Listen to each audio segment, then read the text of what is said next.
नानक कहते हैं भय ढोंगनी है। तुम भय से डरो मत, क्योंकि तुम भय से जितने भागोगे डरोगे उतनी ही तुम्हारे जीवन की तपश्चर्या और अग्नि क्षीण होती जाएगी।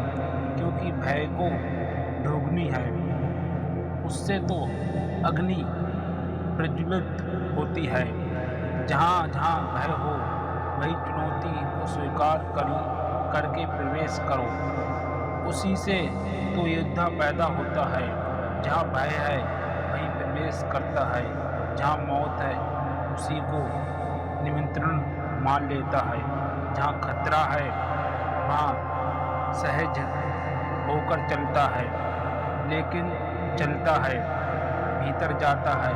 और जितने भी भीतर तुम भय के जाओगे उतना ही अभय उत्पन्न होता है। जितना भागोगे उतना ही भय संग्रहित होता है। जो भय को उपयोग करना सीख लेता है, नानक कहते हैं, उसके लिए भय भोगनी हो जाती है। और हर भय की आवश्यकता तपस्या की अग्नि को प्रज्वलित करती है। भक्त में भय है, लेकिन उसने अपने भय को भक्ति में रूपांतरित कर दिया है। अब भय सिर्फ परमात्मा से भयभीत है और किसी से भी नहीं। और परमात्मा से क्यों भयभीत है? परमात्मा से सिर्फ इसलिए भयभीत है कि उस भय के द्वारा भय अपने जीवन में संयम रख सकेगा। उस भय के द्वारा अपने जीवन को गलत जाने से बचा सकेगा। यह भय साधारण भय नहीं है।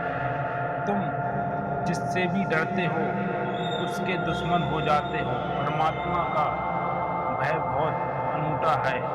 तुम उससे डरते हो उतने ही उसके प्रेम में गिरते जाते हो, क्योंकि डरने का कुल इतना ही अर्थ है कि कहीं मैं तुझसे चूक ना जाऊं, कहीं ऐसा ना हो मैं भटक ना जाऊं। तुम्हारा भय केवल इतना ही बताता है कि मेरे भटकने की भी संभावना है। तू मुझे भटकने मत देना। तेरी याद कहीं मुझे भूल ना जाए, कि तेरी अनुकंपा ना हो तो मैं तेरी याद भी सब ना रखा सकूँगा। मैं तुझे खोजता हूँ, लेकिन तेरा सहारा ना हो तो मैं तुझे खोज भी ना सकूँगा। भय का अर्थ है तेरी दीनता, मेरी सहाय आस्था। भक्त भय को प्रार्थना बना लेता है। भय भागता नहीं, भय हर भय को प्रार्थना बना लेता है। जहाँ जहाँ भय हो उसे पकड़ता है। वहाँ भय उसकी प्रार्थना का अवसर पाता है। भय को भगोनी है, तपस्या अग्नि है। जब भी तुम छोटा छोटा सा भी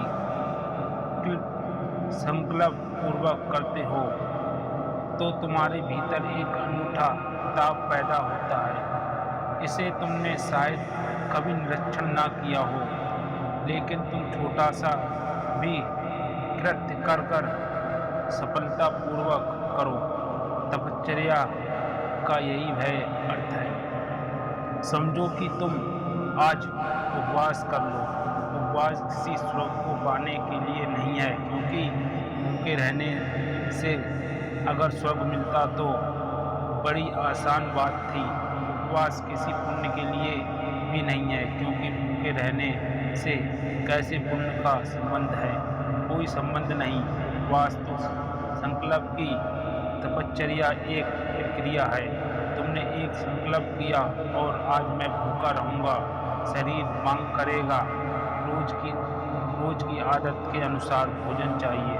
वक्त भोजन का आएगा, शरीर कहेगा भूख लगी है। तुम यह सब सुनोगे, तुम इसे झुठलाओगे नहीं। तुम यह नहीं कहोगे कि भूख नहीं लगी है। तुम शरीर को कहोगे भूख लगी है, बिल्कुल ठीक है, समय भी हुआ है, यह भी ठीक है, लेकिन मैंने निर्णय किया है कि आज भूखा रहूँगा। तो आज भूखा रहना पड़ेगा। मैं अपने निर्णय को शरीर के लिए नहीं झुकूंगा, लेकिन इसको सहजता से। शरीर की मांग सही है, लेकिन आज मैं अपने निर्णय से जीऊँगा। इसका क्या अर्थ है? इसका अर्थ यह है कि तुम अपने ही शरीर के ऊपर उठा रहे हो। तुम शरीर के बड़े हो रहे हो। तुम शरीर को अनुगामी बना रहे हो। मन भोजन की याद करेगा, उसे करने देना।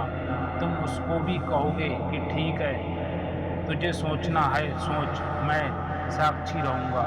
मैं साथी नहीं हूँ, मैं अपने निर्णय को जीऊँगा, मेरा संकल्प है।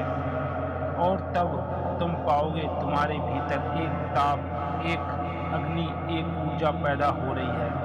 तुम एक अनूठी ऊर्जा जो तुमने कभी नहीं जानी थी।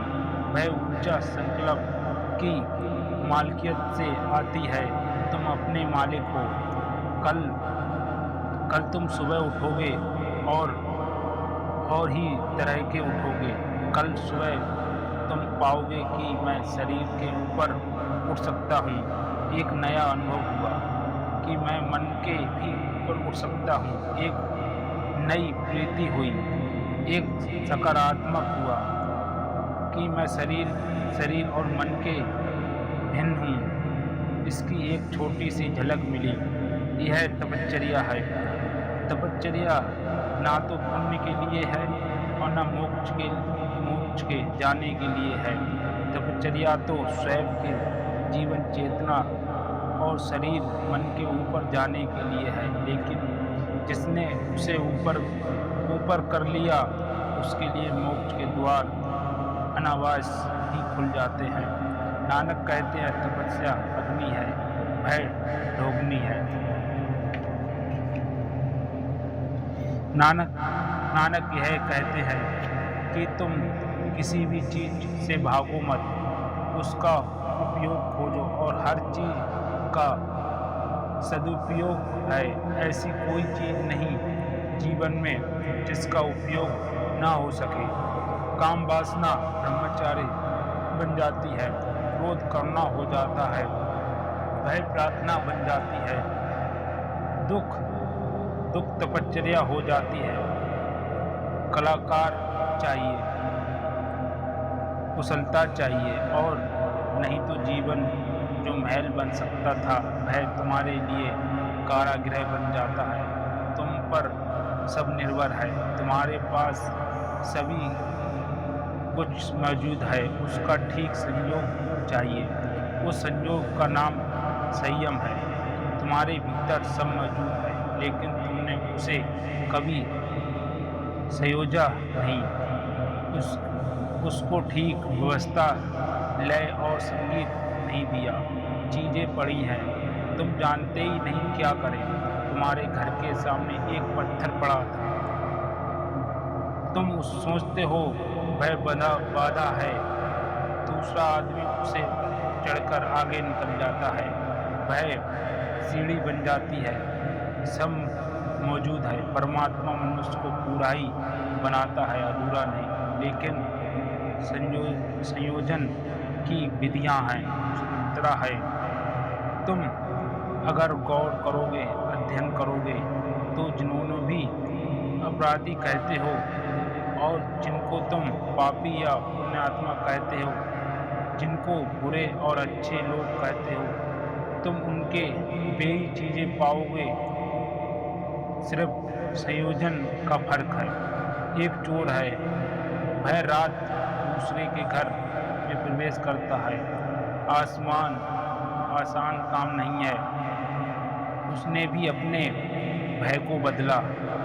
दूसरे के घर में भय ऐसे प्रवेश करता है रात जैसे कोई भय नहीं।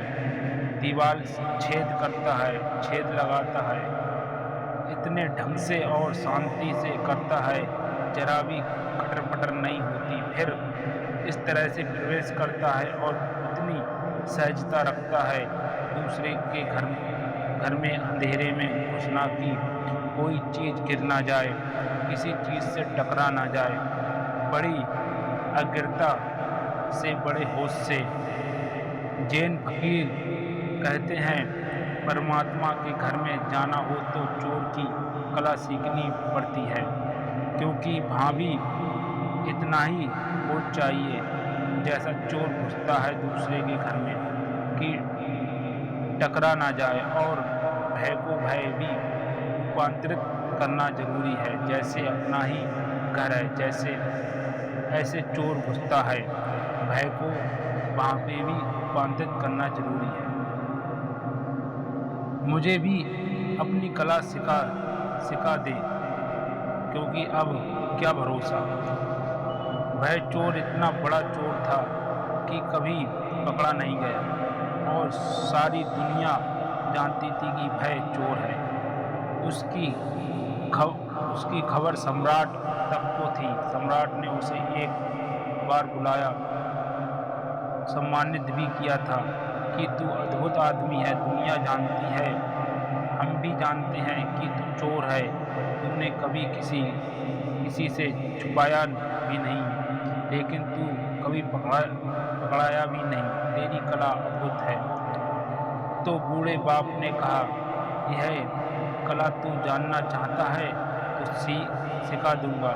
कल रात तू मेरे साथ चल। वह कल अपने लड़के को लेकर गया। उसने छेद लगाई। लड़का खड़ा देखता रहा।